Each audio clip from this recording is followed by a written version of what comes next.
நாம் தமிழர் கட்சி வந்து 8% 4% இப்போ வந்திருக்காங்க. அது எவ்வளோ கஷ்டமா இருக்கு நினைக்கிறீங்க? பார்க்கும்போது எப்படி இருந்துச்சு ரிசல்ட் அன்னைக்கு? அந்த சதவீதம்லாம் குறைஞ்சதுக்கு காரணம் என்னன்னா, மக்கள் வந்து அறிவில்லாம அறியாமையினால ஒரு திரை கவர்ச்சியின் பின்னாடி செல்னது காரணமாக தான் இந்த மாதிரி குறைஞ்சது. அதை கண்டிப்பாக நாங்கள் மீட்டெடுப்போம். அந்த சதவீதம் கண்டிப்பாக இரட்டிப்பாகலாம்.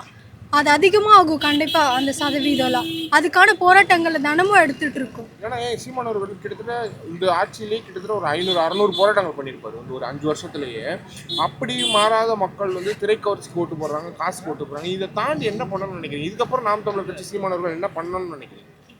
ஒரு நாள் விவசாயியோட கஷ்டம் அவங்களுக்கு தெரிய வரும்போது யாருமே அவங்களுக்கு போராடுறவங்க இருக்க மாட்டாங்க. அந்த அன்னைக்கு அவங்க திரும்பி பார்ப்பாங்க, நமக்காக போராடினவங்க யாரு அப்படின்னு. அன்னைக்கு நம்ம சீமான் அண்ணாவை தேட ஆரம்பிக்கும் போது அப்போ எல்லாரும் சீமான் அண்ணாவை பின்னாடி தேர்ந்து வருவாங்க. நான் நாம் தமிழர் கட்சியில் 5 வருஷமாக பயணிக்கிறேன். நான் அதில் இணைஞ்சதுக்கு காரணமே இந்த இயற்கை சார்ந்த தற்சார்பு பொருளாதாரத்தை முன்னெடுத்து பேசுறதுனால மட்டும்தான் நான் இணைஞ்சேன். மற்றபடி திரை கவர்ச்சினாலேயோ இல்லை அவங்க எங்கள் அப்பா இருக்காங்க, எங்கள் தாத்தா இருக்காங்க, பாட்டி இருக்காங்கன்றதுனால நான் ஒன்றும் வந்து கட்சியில் இணையலை. என்னோட அறிவுனால அதை தேடி நான் கண்டுபிடிச்சு வந்து சேர்ந்த கட்சி தான். ஆமாம், நானே போய் சேர்ந்த கட்சி தான் இது. இப்போ நீங்கள் தோல்விக்கு அப்புறம் இப்போ உங்கள் ஃப்ரெண்ட்ஸ்லேயே வந்து டிவிக்கேல இருக்கவங்களா இருப்பாங்க. அவங்க கூடலாம் சண்டை, அவங்க கலாய்க்கிறது அதெல்லாம் நடக்குதா? புள்ளி பண்ணுறாங்களா?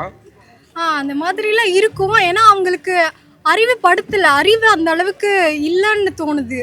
அவங்க யோசித்து சிந்திச்சு யார் நம்மளுக்கு சரியானவங்கன்னு அவங்க தேர்ந்தெடுத்து ஓட்டு போட்டாங்கன்னா அப்போ அவங்களுக்கு அந்த மாதிரி பேச வேண்டிய நிலைமை இருக்காது. ஸோ நீங்கள் நாம் தமிழர் கட்சியில் நினைச்சிருக்கீங்களா இது வரைக்கும்? எத்தனை பேர் நினைச்சிருக்கீங்க? என்னோட காலேஜில் இருக்கும்போது என்னோட ஃப்ரெண்ட்ஸ் எல்லாம் நினைச்சிருக்கேன். புரியல.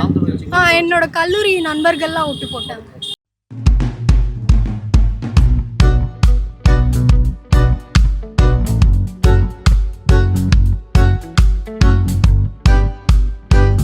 நாம் தமிழர் கட்சி வந்து 8% 4% இப்போ வந்திருக்காங்க. அது எவ்வளோ கஷ்டமா இருக்கு நினைக்கிறீங்க? பார்க்கும்போது எப்படி இருந்துச்சு ரிசல்ட் அன்னைக்கு?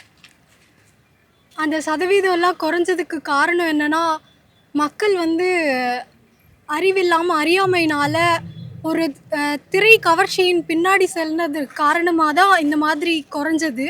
அதை கண்டிப்பாக நாங்கள் மீட்டெடுப்போம். அந்த சதவீதம் கண்டிப்பாக இரட்டிப்பாகலாம். அது அதிகமாக ஆகும் கண்டிப்பாக அந்த சதவீதம்லாம். அதுக்கான போராட்டங்களை தினமும் எடுத்துட்டு இருக்கோம். ஏன்னா சீமான் அவர்கள் கிட்டத்தட்ட இந்த ஆட்சியிலேயே கிட்டத்தட்ட ஒரு 500 600 போராட்டங்கள் பண்ணியிருப்பாரு வந்து ஒரு 5 வருஷத்துலேயே. அப்படி மாறாத மக்கள் வந்து திரைக்கவர்ச்சிக்கு ஓட்டு போடுறாங்க, காசு போட்டு போடுறாங்க. இதை தாண்டி என்ன பண்ணணும்னு நினைக்கிறீங்க? இதுக்கப்புறம் நாம் தமிழர் கட்சி சீமான் அவர்கள் என்ன பண்ணணும்னு நினைக்கிறீங்க? ஒரு நாள் விவசாயியோட கஷ்டம் அவங்களுக்கு தெரிய வரும்போது யாருமே அவங்களுக்கு போராடுறவங்க இருக்க மாட்டாங்க. அந்த அன்னைக்கு அவங்க திரும்பி பார்ப்பாங்க, நமக்காக போராடினவங்க யாரு அப்படின்னு. அன்னைக்கு நம்ம சீமான் அண்ணாவை தேட ஆரம்பிக்கும் போது அப்போ எல்லாரும் சீமான் அண்ணாவை பின்னாடி தேர்ந்து வருவாங்க. இப்போ நீங்கள் நாம் தமிழர் கட்சியில் எவ்வளோ வருஷமா இருக்கீங்க? ஏன் நாம் தமிழர் கட்சியில்? நான் நாம் தமிழர் கட்சியில் 5 வருஷமாக பயணிக்கிறேன். நான் அதில் இணைஞ்சதுக்கு காரணமே இந்த இயற்கை சார்ந்த தற்சார்பு பொருளாதாரத்தை முன்னெடுத்து பேசுறதுனால மட்டும்தான் நான் இணைஞ்சேன். மற்றபடி திரை கவர்ச்சினாலேயோ இல்லை அவங்க எங்கள் அப்பா இருக்காங்க, எங்கள் தாத்தா இருக்காங்க, பாட்டி இருக்காங்கன்றதுனால நான் ஒன்றும் வந்து கட்சியில் இணையலை. என்னோட அறிவுனால அதை தேடி நான் கண்டுபிடிச்சு வந்து சேர்ந்த கட்சி தான். ஆமாம், நானே போய் சேர்ந்த கட்சி தான் இது. இப்போ வந்து இப்போ நீங்கள் தோல்விக்கு அப்புறம் இப்போ உங்கள் ஃப்ரெண்ட்ஸ்லேயே வந்து டிவிக்கேல இருக்கவங்களா இருப்பாங்க. அவங்க கூடலாம் சண்டை, அவங்க கலாய்க்கிறது அதெல்லாம் நடக்குதா? புள்ளி பண்ணுறாங்களா? அந்த மாதிரிலாம் இருக்கும். ஏன்னா அவங்களுக்கு அறிவு அந்த அளவுக்கு இல்லைன்னு தோணுது. அவங்க யோசித்து சிந்திச்சு யார் நம்மளுக்கு சரியானவங்கன்னு அவங்க தேர்ந்தெடுத்து ஓட்டு போட்டாங்கன்னா அப்போ அவங்களுக்கு அந்த மாதிரி பேச வேண்டிய நிலைமை இருக்காது. ஸோ நீங்கள் நாம் தமிழர் கட்சியில் நினைச்சிருக்கீங்களா இது வரைக்கும்? எத்தனை பேர் நினைச்சிருக்கீங்க?